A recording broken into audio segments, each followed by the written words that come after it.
감사하신 아버지 하나님, 오늘 귀한 주일에 저희 하나님의 백성들 한자리에 불러 모아주시고 또 말씀하여 주심을 감사합니다.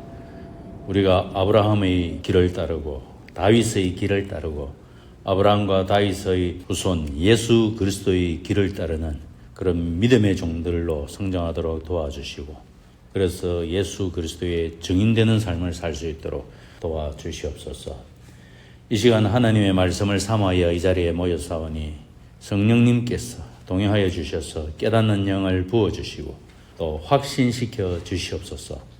예수님 이름으로 기도합니다. 아멘. 2025년 6월 22일차 미래로 교회 목장 성경 교사반입니다. 본문은 역대상 13장입니다. 도표 참고하시고 또 지도를 참고하시면 되겠지만 제가 우리 입체 지도를 보고 바로 말씀을 드리겠습니다. 도표를 잠시 맨 위에 첫 줄을 보시면 법궤의 이동 경로 이래가지고 광야에서 탄생했습니다. 하나님의 궤가 광야에서 탄생을 해가지고 광야에서 40년 있다가 그 다음에 정복 전쟁과 함께 가나안으로 들어옵니다. 가나안 땅에 들어와서 어디에 안치가 되었습니까? 하니 가나안 땅에 들어와서 실로에 300년을 안치되었다 하는데 사실 맨 앞부분은 실로가 아니지요.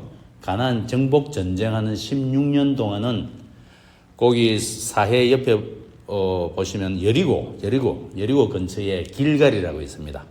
길갈에 정복 전쟁 16년을 마치고 12지파에게 온 땅을 분배할 때 실로로 옮깁니다. 그때부터 하여 어쨌든 길갈에서부터 들어와서 실로 회막에 300년을 있었다. 이 내용입니다. 실로에 굉장히 오래 있었죠. 그래서 실로에 있었는데 여기 실로에 있다가 블레셋에게 빼앗기는 때가 옵니다. 그게 BC 1104년에 빼앗겨서 1년간 빼앗깁니다. 1년간 빼앗겨서 이 지도를 보십시오. 블레셋 지역이 어디입니까? 자, 아래쪽에 보시면 블레셋 평야 이래가지고 그 블레셋 평야를 두르고 있는 5도시가 블레셋 도시입니다. 이 블레셋 도시로 실로에 있던 법궤가 빼앗겨가지고 이 블레셋 평야에 있는 블레셋에게로 넘어갑니다. 1년간 넘어가가지고 맨 처음에 그 맨 아래쪽에 거기 아스돗으로 넘어가죠.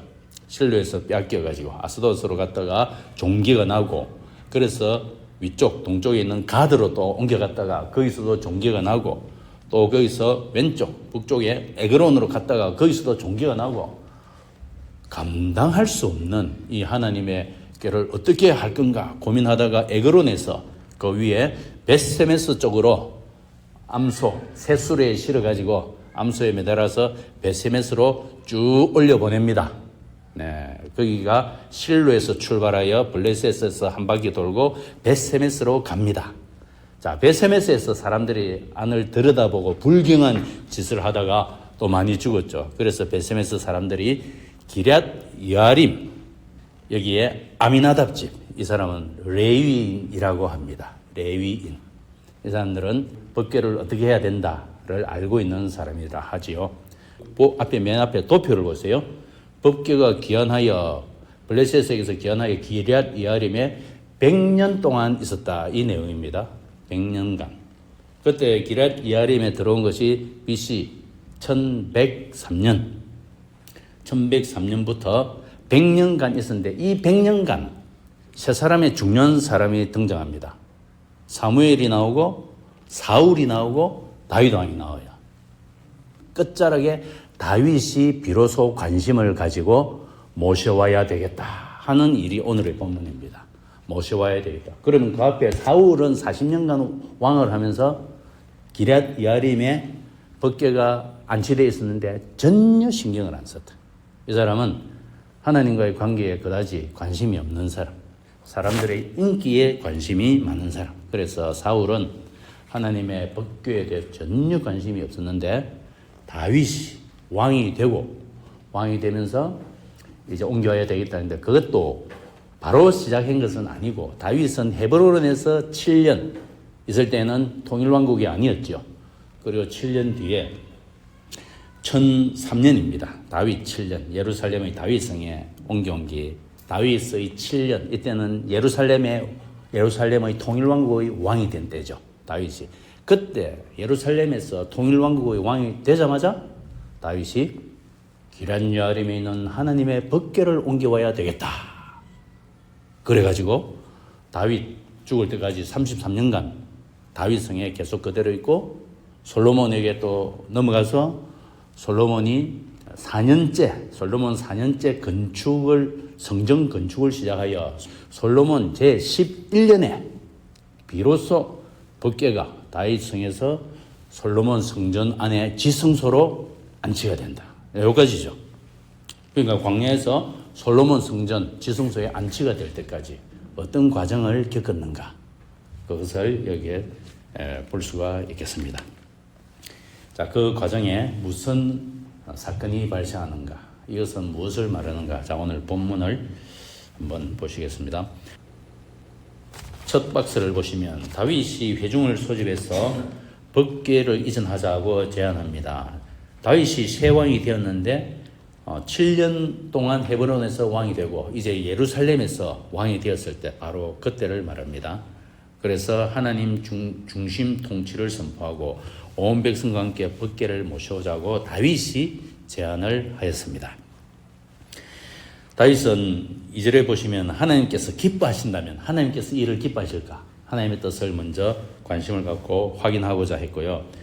제사장과 레위 사람에게 전가를 보내자 했는데 제사장과 레위 사람이 어디에 살고 있는가 보면은 여러 성읍들에서 흩어져 살고 있다. 네, 그렇습니다. 이 사람들은 레위 지파인데 레위 지파는 상속받은 지역이 없습니다.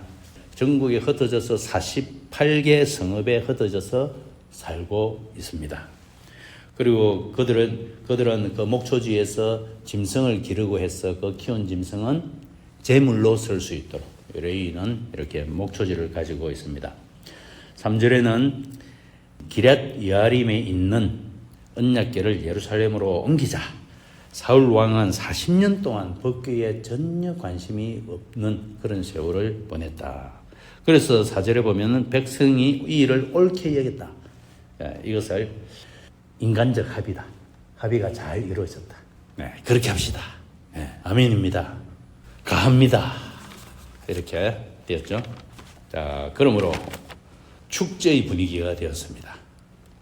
법궤를 운반하고자 준비를 하고 온 백성의 축제를 열고자 했습니다. 온 회중이 하나가 되어서 법궤를 새 수레에 실어서 운반하고 기뻐했지만 이것은 하나님의 방식이 아니었다. 이 사건이죠. 그래서 기럇여아림에서 옮겨오려고 이집트의 시홀, 이집트 땅이 아니라 이집트와 가나안의 중간지대를 말합니다. 남쪽에서 북쪽 하맛 오기까지 사람들을 불러 모았고 그래서 다 모여서 기럇여아림으로 올라갔는데 방법이 7절에 보시면 새 수레, 황소가 모는 새 수레에 법궤를 실었다. 문제가 있죠. 지성소에 법궤가 있고 앞에 촛대가 있고 떡상이 있고 분향단이 있습니다. 이것을 성물이라고 합니다. 성물은 소의 수레에 실으면 안 됩니다. 고핫 자손의 어깨로 메고 반드시 이동해야 됩니다. 그러면 나머지 덮개라든지 벽체 바깥쪽 떨어 있는 것은 그것은 전부 수레에 실어서 황소의 힘으로 운반합니다. 자, 그런데 여기 보니까 하나님의 법궤를 수레에 싣는데 그것도 아주 깨끗한 새 수레에 실었다. 이 장면은 사무엘상 6장 7절 그 블레셋 사람들이 종기 때문에 혼이 나가지고 벳세메스로 법궤를 실어 보낼 때 했던 방법입니다. 새 수레에 법궤를 실어서 벳세메스로 똑바로 올라가면 하나님 뜻이다. 뭐 이렇게 할 때 일어났던 바로 그 새 수레의 방식이니 이것은 이방인의 방식이다. 이렇게 합니다. 율법의 방식이 아니고 율법의 지시를 어겼습니다. 그래서 여기서 보면 열심은 있으나 하나님의 말씀에는 무지하였더라. 그 다음에 기쁨은 충만하였지만 무지한 기쁨이었더라. 말이 이렇게 되겠죠. 모르는 게 약이다 이런 말씀도 있습니다만 모르고도 열심히 기뻐할 수 있고 또 모르고도 열심을 낼 수가 있습니다만 오늘 딱 그런 장면입니다. 다윗의 그 열심과 기쁨, 전국적인 축제 준비. 뭐가 문제인가? 예, 문제입니다. 그래서 사건이 일어나면서부터 사람들이 자각을 하게 됐는데 그 사건 이름이 우사의 죽음. 자, 우사가 왜 죽었는가? 나곤 타작마당, 나곤의 타작마당이라고도 하고 기돈의 타작마당이라고 하고 동명인데요. 이 위치는 정확하게 알기는 어렵습니다만 그 근처라고 봅니다. 소들이 뛰고 우사가 벗개를 붙들고 또 이렇게 하자 갑자기 심장마비로 죽어버렸습니다. 돌발 사태가 발생했습니다. 그래서 10절에 해석이 나옵니다. 주님께서 우사에게 진노하셔서 하나님 앞에서 죽었다. 그러면 우사만 죄인이고 나머지는 죄가 없는가? 그렇지 않고 지금 이 공동체에 문제가 있다 하는 것을 하나님께서 사건으로 지금 말씀하고 있죠. 그래서 이것을 목적이 수단을 정당화하지 못한다. 이 말씀도 딱 어울리는 부분이 됩니다. 하나님을 영화롭게 하겠다. 하나님의 법궤를 중심에 모시고자 한다. 이것이 왜 문제인가? 네, 수단에 오늘 문제가 발생했습니다. 자, 그 다음에 11절에서 14절 보시면 다윗은 두려워하게 됐다. 하나님을 무수하게 됐다. 이것을 경외심이라고 하죠. 경외심. 그러면 앞부분에 경외심이 부족했던가? 네, 그렇습니다. 경외심 부족. 기쁨과 은혜 충만, 평안 충만. 하나님과 우리 사이에 경외심이 들어가야 할 자리가 있지 않습니까? 경외심 부족. 다윗은 경외심을 느끼게 되었다고 봅니다. 무엇이 문제인가? 석 달 뒤에 다시 옮겨오는데 그때는 다윗이 율법을 자세히 읽고 분명히 다윗은 율법에서 멀리 떨어진 사람이 아닌데 지금 첫 시도에서는 실수를 했던 것 같습니다. 그리고 나서 모세오경을 다시 읽으면서 이유를 이해하게 된 것 같아요. 우사의 죽음을 통해서 하나님께서 말씀하시는 것을 다윗은 정확하게 이해를 하게 된 것 같습니다. 하나님께 대한 경외심.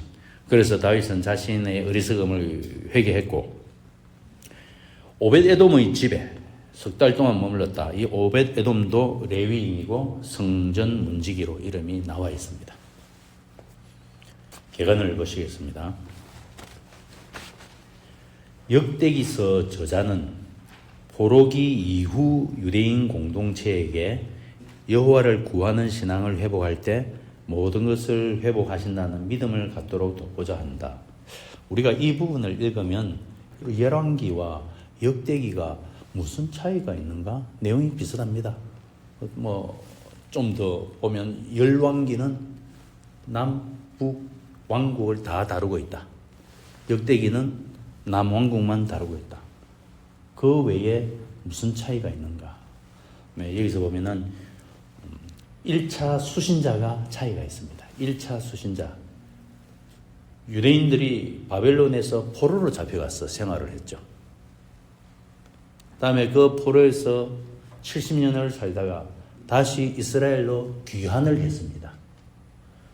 바벨론에서 포로로 살고 있을 때 그들은 질문이 있었습니다.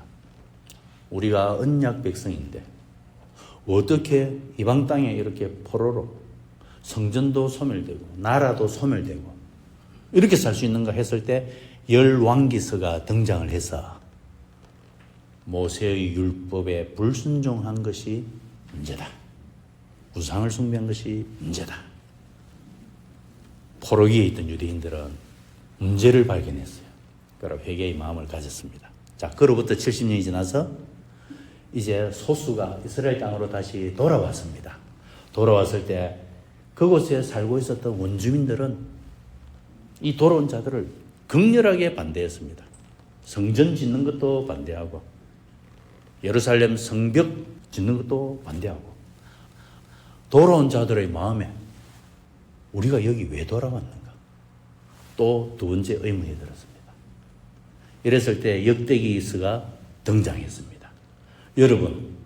여러분은 언약 백성입니다. 이것이 역대기서의 핵심입니다. 언약 백성임을 기억하고 소망을 가지세요.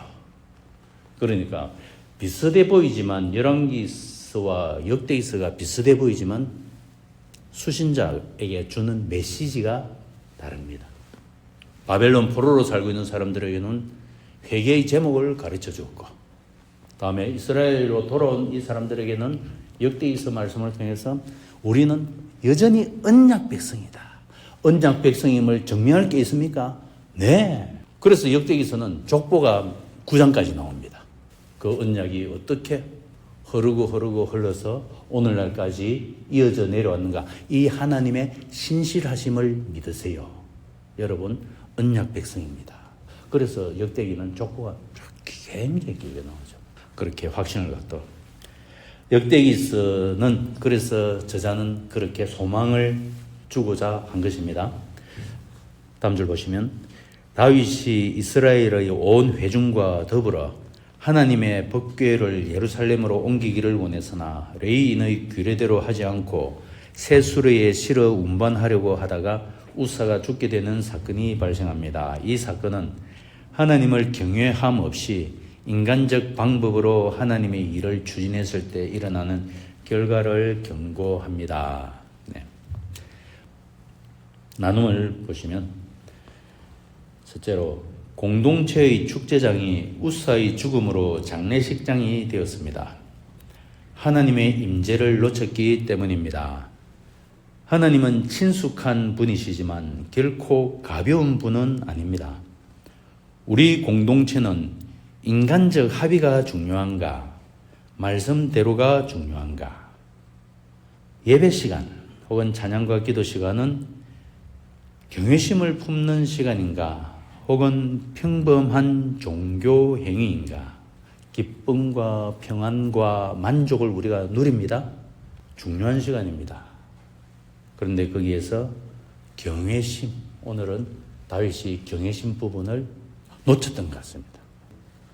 다윗이 알고서 고의적으로 그렇게 하지는 않았겠죠. 그래서 말씀을 놓치면서 다윗의 마음에 하나님께 대한 경외심도 같이 놓쳐서 그런 일이 생긴 것 같습니다. 둘째 보시면 법궤 안에는 하나님의 언약이 돌판으로 들어 있습니다. 하나님은 언약으로 공동체와 관계를 맺으시고 복을 주십니다. 나는 언약의 말씀을 내 삶의 중심에 두고 결정 기준으로 삼고 있는가? 네, 이러면 언약 백성 맞습니다.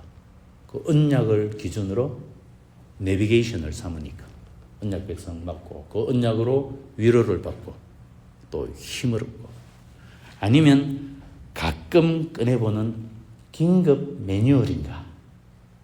긴급 매뉴얼도 필요하죠. 우리가 CPR도 해야 되고 119를 부를 때도 있습니다만은 그것은 아주 가끔 일어나는 일이고, 우리의 중심에 언약의 말씀이 중심을 자리하고 있는가?